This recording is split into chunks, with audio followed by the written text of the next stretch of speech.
I always felt fearful. I felt so fearful of the way of what people thought of me, of how people perceived me. You know, I'd change everything about myself in order to fit in with a certain crowd because I didn't feel enough just being me. I needed to be liked because if I was liked, then I was okay.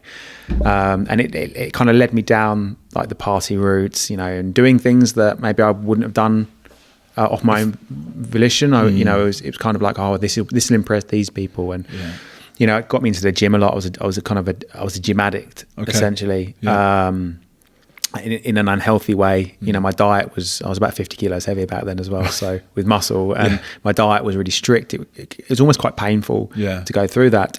But yeah, the main thing is my self-esteem was rock bottom from a very young age. I don't know whether it was nature or nurture, but that's, you know, that was one of the things that I struggled with, and that's what led me to using these substances, and that because I was just so scared of what other people thought.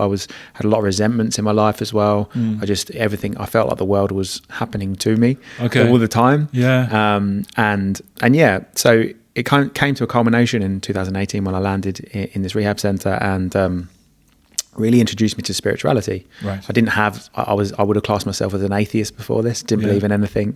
Probably would have ridiculed anyone who did. Because I genuinely now believe that I felt threatened by that because they had a belief and I didn't. And you know, that's not unusual, by the way, is it, for people to feel that way? Not at all. Not at all. And I didn't really have anyone to speak to.